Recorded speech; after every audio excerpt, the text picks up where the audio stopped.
Assalamu alaikum al'ummar musulmi, barka da wannan lokaci. Ina da ɗan takaitaccen bayani da zan yi. Ina so in ja hankalin mutane domin ku gane ita rayuwa fa da inda ka shiga mutuncinka shine ka riƙe gaskiya.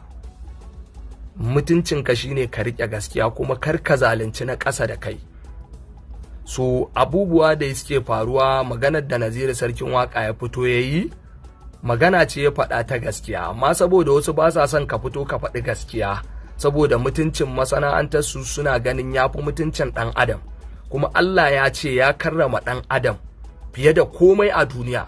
Saboda haka ni bana ganin ka ci zarafin wani ko kuma kai wannan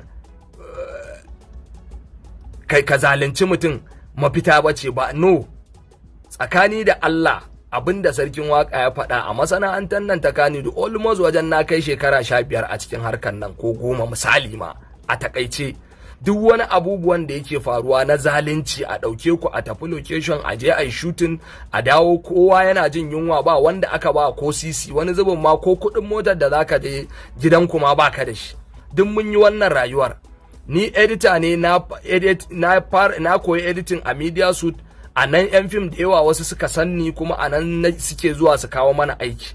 In ba zan manta ba, a cikin mutanen da Naziru sarkin waka yake magana a kai, ciki har da Ali Nuhu, in ba zan manta ba a shekarun baya da suka wuce, wajen shekara kusan 5 ko 6 ko 7 zan iya cewa da suka wuce, dan na dan manta shekarun. Akwai wani fim da ya taba kira na zo Kaduna na masa editing, wani namiji kanin ajali, wanda hadda Fatila dan a ciki. Kusan sai da na shafe wajen sati guda a Kaduna na editing na fim din.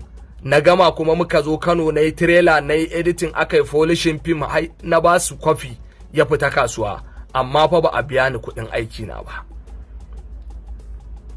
Ba a biya ni kuɗin aiki na ba. Haka na yi ta haƙuri da abin ya ci ni na rasa yanda zan yi. Na zo na samu Ali Nuhu a Ni'ima Hotel, ba zan manta ba, na ce masa hakki na fa na aiki da na yi ba a biya ni ba. Kuma a lokacin muna yin editing a office in mun ga kawo editing na film 1 and 2, abinda ogan me yake karba, yana karban naira 100-120 har da trailer, amma aka bani hakki na. Ne ta bibiya, na samu Ali a Ni'ima, muka yi magana, ya ce ba matsala zai yi magana da producer za a bani hakki na. Muka zo da kyar muka zo har Kaduna. Wata ran ba zan manta ba, a NUT na je na samu Ali Nuhu, na ce masa hakki na fa na biyo fa a bani, saboda na yi aikin nan na gama, fim har ya fita kasuwa ba a bani hakki na ba. Saboda haka ina nema, ni ba zuwa nake bara wajen wani ya taimake ni ba, ni ba maula nake zuwa wajen ku ba. Aiki na maka, ka sallame ni a aiki na, kuma kai ka kira ni wannan aikin. Ali Nuhu ya dauki da kyar dai, sai da muka kwana 1-2 sannan ya kira ni ya tura min 40,000, 40,000.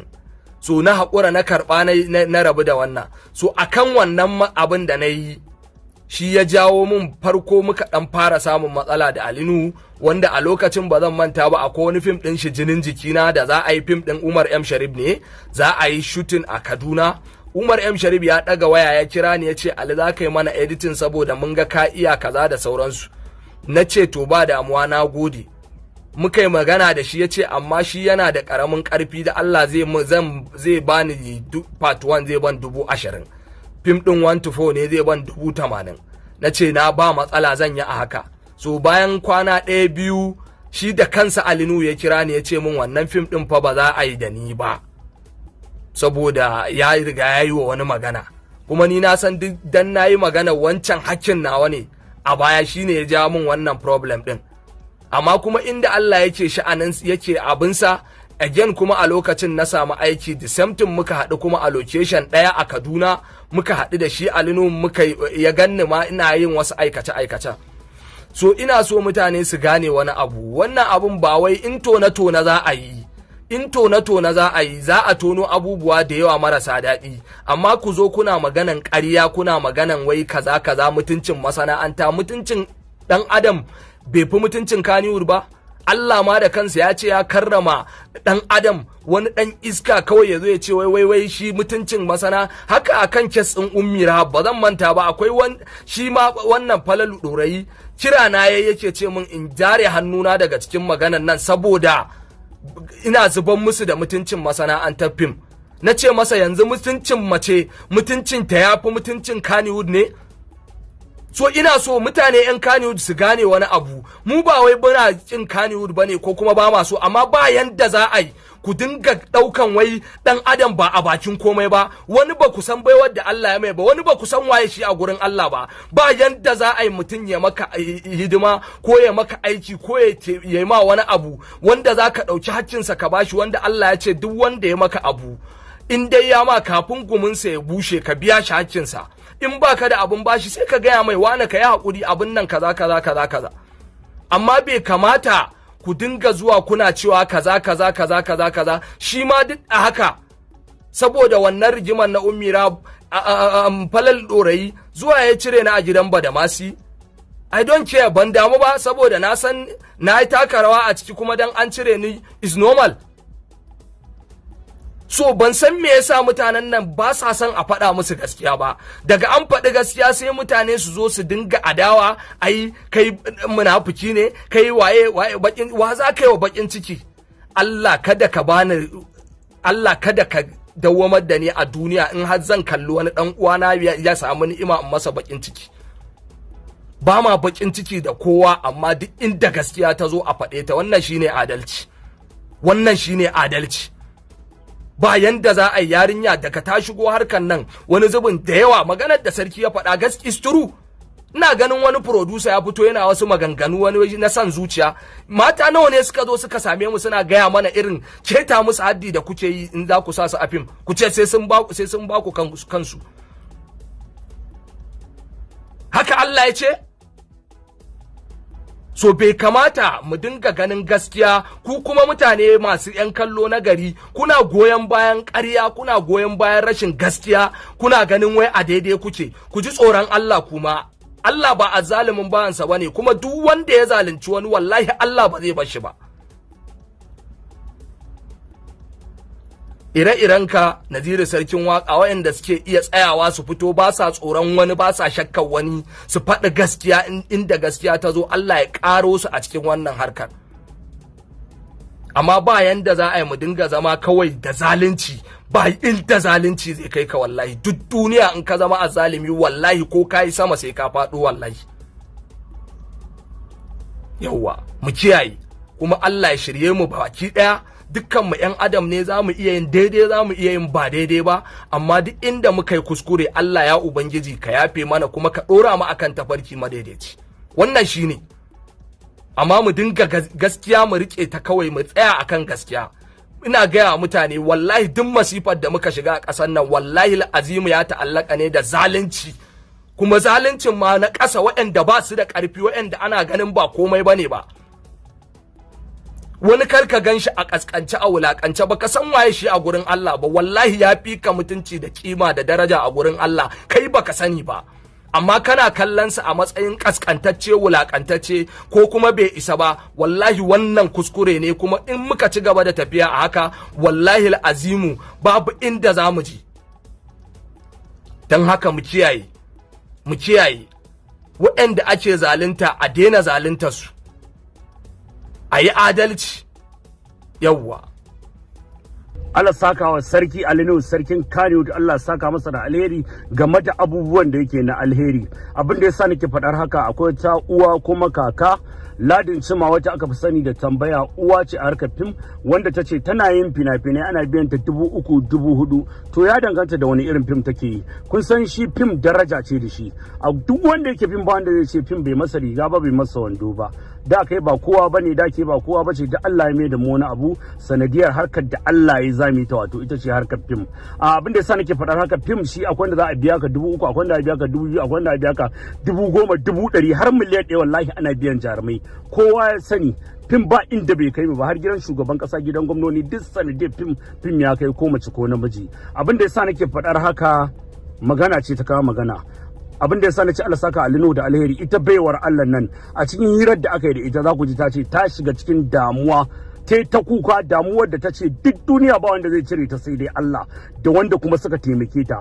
A wannan taimakon da gaji ta ce an taimake ta. Sarki Alinu shi ta kirawo tana kuka, ya ce baba me yake faruwa? Ta ce wallahi gwamnati ta rushe gidansu, kuma yanzu ta rasa inda za ta sa kanta, ba ta da yanda za ta yi ba gidan kwanciya. Ya ce taho gida. Ta taho gida da safe, suka karya suka ci abinci. Ya ce mata me damuwa? Ta ce ai damuwa ta gida ce, a rushe gidansu kuma yanzu bata san inda za ta sa kanta ba. Ya ce kina da wani abu? Ta ce tana da wani abu na kuɗi amma kuɗin bai taka kara ya karya ba. Ya ce ta kawo wannan kuɗi. Alinu ya ɗauko maƙudan kuɗi fa ya je sa aka saya mata gida a Maidile.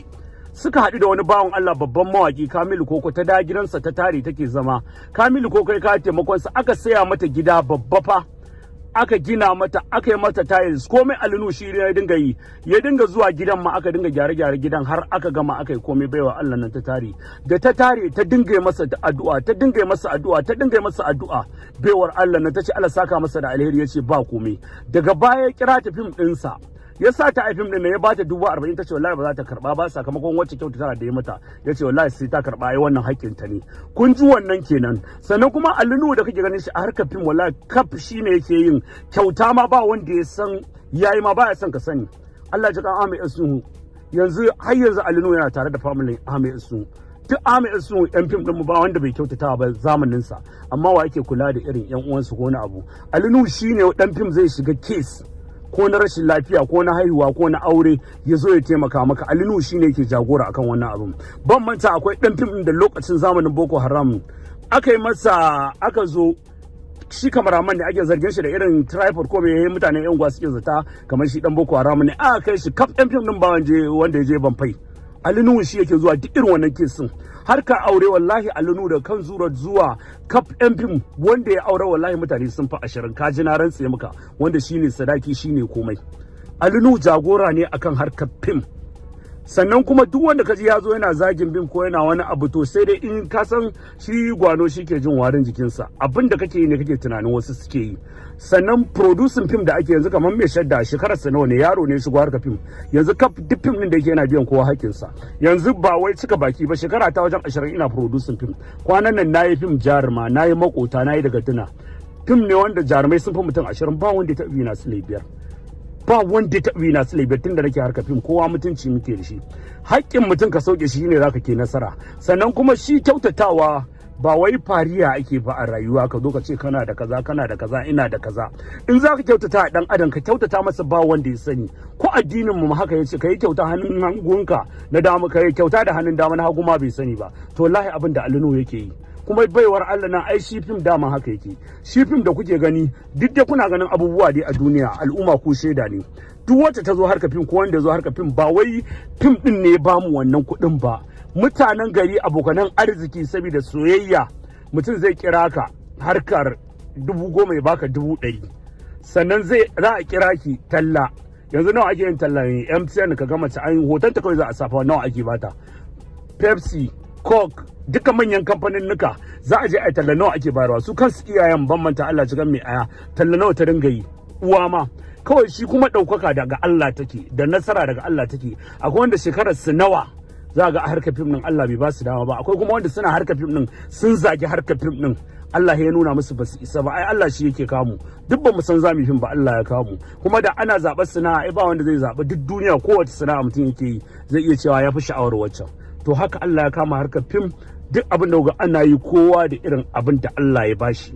Arziki na Allah ne, ba wanda isa wani arziki sai Allah. Sannan kuma duk abin da ka samu rabanka ne, kuma ka yarda da kankani kaɗan mai albarka shi ake so a rayuwa. Sannan kuma ita uwa ce kuma kaka ce, za mu iya mata uzuri game da shekaru. Shi ɗan jarida yana zirma mutum ne, ko saurayi ne za a iya zirma ka faɗi abin da ma ka ce ya ma na faɗi haka, bai kamata a ce na faɗi haka ba. To don haka mu mata uzuri, uwa ce kuma kaka ce, kuma mune mata fatan alheri. Kuma duk wanda ya ba da taimako ya wani abu, producers suna yi kuma suna taimakawa sosai. Ai arziki ne ma, jaruman nawa ne, iyaye nawa ne mutum ya kira ka harka fim din ko 1,000 baka arziki ne. Ina gaya muku shi fim kuɗi ne, har na kyauta wallahi. Duk dan fim din da yake fim ya san ya je yayi fim din kyauta. Duk mawaƙin da yake waka ya san yayi waƙar fim kyauta ko waƙar siyasa duk yayi kyauta. To ya danganta. Dan haka muna yau kowa fatan alheri, Allah sa mu gama lafiya. Mu harkar mu uwa ɗaya ne uba ɗaya ne, ba wanda baya taimakawa kowa, dukkan muna taimakawa junan mu. da kuɗi da ba kuɗi, da rasuwa da rashin lafiya, duk muna taimakawa junanmu. Allah ne ya haɗa mu, wancan daga gari kaza, wancan daga gari kaza, wancan daga unguwa kaza, wancan daga unguwa kaza, duk ba mu san za mu haɗu ba, Allah ya haɗa mu. Don haka muna yi wa kowa fatan alheri, Allah ka sa mu gama lafiya. Kuɗi ba komai bane, rayuwa ba komai bace, kai fatan mutunci da alheri shine rayuwa da gama lafiya. Karka tona wani asiri, karka tona wani asiri, duk wanda ya rufa asirin wani Allah zai rufa nasa. Mu burin mu kai Allah karfa mana asiri, alfarma annabi, duk abin da zamu yi tsakanin mu da Allah da soyayyar manzon Allah sallallahu alaihi wasallam. Na ku MC Malam Ibrahim Sharu kan masoyin annabi ko da yaushe nake kowa fatan alheri. Nagode.